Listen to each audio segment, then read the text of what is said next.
Safe. Exactly what does that mean? We're just about to find out. A representative from that technological company is here to talk about it. Diso Veracruz is Chief Operating Officer of Towntalk. Thanks for joining us this morning. Thank you very much for having me. Well, the natural question is the elementary one. What is Project Safe? Yes. What is noise pollution? What is Project Safe? That's a social studies question. That's a very, very important question. So thank you for having me. I'm from Towntalk. You see, we've been talking a lot about insecurity today. I've been backstage listening.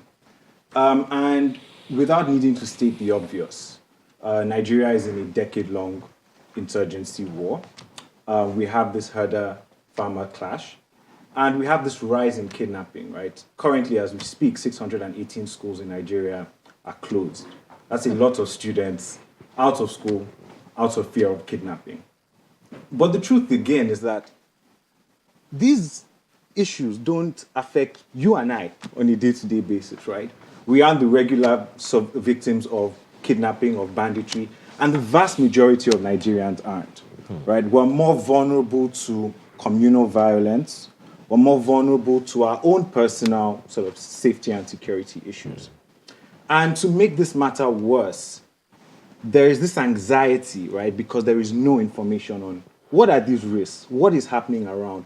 Okay, when I am in this emergency, who do I call for help? We've just heard Lasepa talk about several ways that you can connect with emergency responders. But on my phone at the moment, I have several location-based emergency contacts, right? So the lack of information is just something that is missing, right, to keep people safe. And so Project Safe and Towntalk is engaging to empower Nigerians with the information to mitigate security risks at all levels. I'm sure you also know that there is a new word now that I hadn't heard all my life until recently.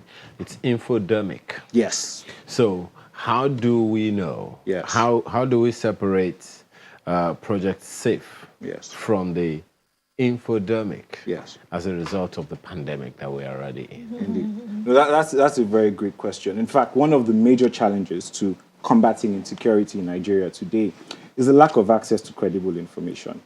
Whether you're an individual or even whether you're a government agency that's working to secure the populace. And individuals as well get fed with a lot of information on what's going on around them that isn't true, right? So what we're doing at Project Safe and with Towntalk is we're launching a series of technology solutions, very inclusive and innovative solutions.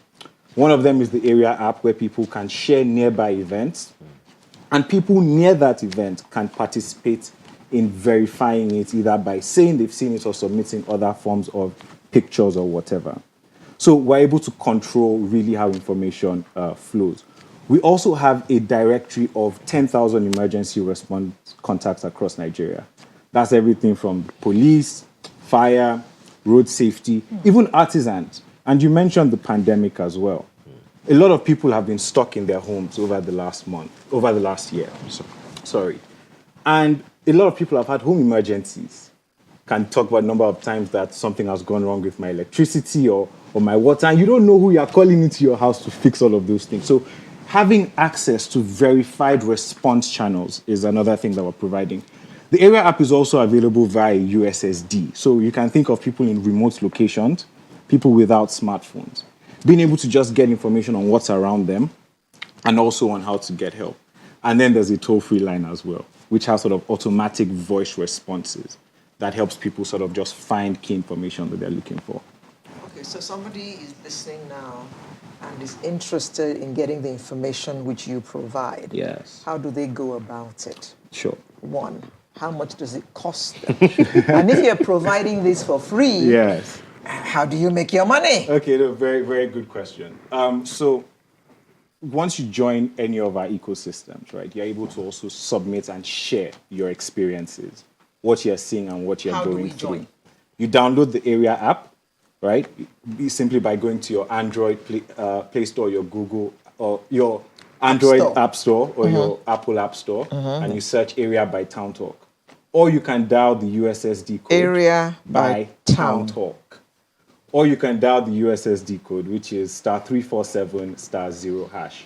Pity I don't have my phone now. Register I've with tried us. it now and Oh, let you sure. know. Go ahead. Go ahead. And it's a very engaging platform. It's what we're trying to do is we're trying to build a community. Area by Talk Town. Area Talk. by Talk Town Town. Talk. Town Talk by Yes, Town Talk. indeed. We're trying to build a trusted community. of users. I'd like to begin with the USSD code. You give us that one right away. But let me ask you, what informed this idea, this ecosystem of Towntalk? Yeah.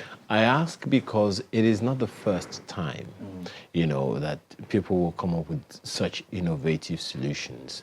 But then after some time, it either seems to pan left or pan right and doesn't particularly address, the issue. So Yes. what informed it this time around? Because, Absolutely. as I said, it's not the first time. It's not the first. That's a fantastic question. See, at Towntalk, like I said, what we try to do a lot of research to gather information and use that information to make decisions, right? So we didn't just sort of see that, oh, well, there's a security climate, there's an insecurity climate, let's release a security app. Over the time, as we've been doing our work, as we've been going out there to gather information, as we've been trying to help our clients or even beneficiaries try to stay safe, we've realized that all of these challenges are things that even we face and that even a lot of our beneficiaries face, right? The access to credible information, keeping up to date information on reliable response contacts, challenging fake news, and just sort of building a safe community. So this has been a series of iterations that has created this ecosystem. And the reason why I believe it's going to really have a long-lasting impact is because we at Towntalk are an innovative company, right? We don't just sort of build and leave and go ahead. We're a solution-focused organization. And the solution we see to this is building a community, which is what Area is about. It's about people coming together and realizing Area, we see it as a call to action. It's a phrase we all use in Nigeria, right? Area. And so we're trying to call people to action to act together to ensure communal safety. And when people are engaging in that community, they enrich it. They fill it with ideas. They actually contribute to ways that they need to feel safe.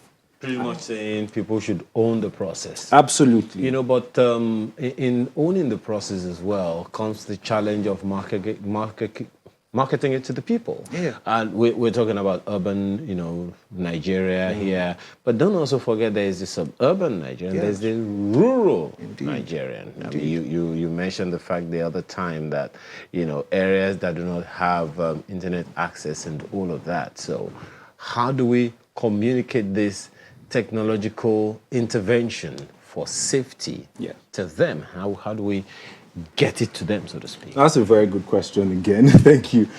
So at Towntalk, we've partnered with the Social Science Academy of Nigeria. It's a 30-year-old organization that does social impact research in Nigeria. We're working with them to tackle what we see as provide safety to vulnerable populations in Nigeria, which includes sort of disabled people or even women who experience violence. And our collaboration allows us to partner with a range of non-governmental organizations that provide both security, legal, medical, and even psychosocial support to people in remote areas. And these individuals are acting as ambassadors, taking this solution into their communities, particularly the toll-free line and the USSD line, like you mentioned, and open up these response channels to these people in remote locations. And in fact, on the 20th of this month, we have a virtual convening for our NGO partners, where many of the current partners and prospective ones who want to participate in this can join. We walk through our technology tools and we share information on some of the challenges that we've had. So if anyone is interested, they could just go to www.projectsafe.ng and register if you're an NGO that would like to tap into this ecosystem. You didn't answer all of my questions. What was your last question? Okay, we should go to Area by Towntalk. Yes. Okay. Is it free? Yes, it's free. The Area app is free. The toll-free line is free. You are allowed a certain number of toll-free calls to emergency responders on the app in a given month. We also provide users in the app with a certain number of megabytes, about 100, so that they're not left out of digital response channels. So you can use the app up to 100 megabytes of data on the app if you do not have internet data on your phone. If you if one of our NGO partners, for example, is supporting you through the Area ecosystem and NGO services are free, again, that is free. I can preempt your next question, which is how we make money. Exactly. The USSD, right? You're giving all this No, for free. So I mean, no company is in existence to make. You are all in business to make money. Yeah. No. You're absolutely right. I think going back to what I said at the beginning, in Towntalk, we try to gather really hard to collect data because the truth is there's a data gap on the African continent. There's a lot of information that we need, but that we don't have. And so, we're talking about security today, but it could be across so many things. One thing I should have mentioned is the USSD, the toll-free line, are all in Yoruba, Hausa, Igbo, Pidgin, and English. So, again, looking at languages, trying to fill that gap in how people can access a lot of these channels and really experience the full richness of technology in their local setting. So what we do is we also support organizations, businesses that are looking to stay safe, that are providing services to Nigeria on a day-to-day basis, that are bringing valuable food from one part of the corner to the other, of the country to the other, and need to protect those assets so that Nigerians can benefit from their labor. So we work with them to keep them safe, provide them with information, and make sure that they're able to deliver those services to Nigerians. And they pay for those services. Okay, don't answer that one. But you He still didn't say how they were making the money. No, I don't. Please Don't let him say it. All right. No, it's important. No, we have to extrapolate. No, Fine. it's important. We have done that. People pay to stay safe. As an organization, it's important because you talk about when a company is supplying food across the country, you're talking about 2,000, 3,000 people that work for them that they need to keep safe. That the success of their work depends on how safe they are. And so yes, it's definitely something that people pay for. Yeah, and the USSD. You pay for the USSD as well. No. The USSD is free on MTN and subsidized on other lines. Okay, what is it, please? Star 347 star 0 hash. 347 star 0 hash. So I'm gonna pay if I'm using other networks. It's a nominal fee. It's barely up to $1. Okay. If I extrapolate that 1,000 times, it's gonna be quite something. Don't you think? Yes, I mean, we will all, like I said, we're innovative, right? Looking at what we've done so far, where we've tried to bring the solution as close to people as possible, bearing in mind that Nigeria has one of the highest data costs per capita income, right? The minimum wage of 30,000, and Nigerians spend approximately 7,000 naira on data a month. So we will continue to find and develop innovative solutions to make sure that Nigerians have access to these resources. In these areas. Yes. Okay. How do vulnerable populations hook on? Yeah, sure. So the USSD line, once you sort of dial in, you register, you tell us your gender, what specific issue you're facing, and we have a series of follow-ups and check-ons that are done either through a small call center that we operate, or we also place somewhat automatic voice calls that ask you basic questions for us to just have a good understanding of what your issue is and how we could then refer that up to support channels. Educating them is going to be another job of work, but Indeed. We're glad for what you're doing already on Project Safe, and we wish you all the best. Thank you. Disun Vera Cruz is Chief Operating Officer at Towntalk. Thank you again. Thank you very much for having me. It's a pleasure. So we're back in a moment for the Home Home stretch. Do stay with us.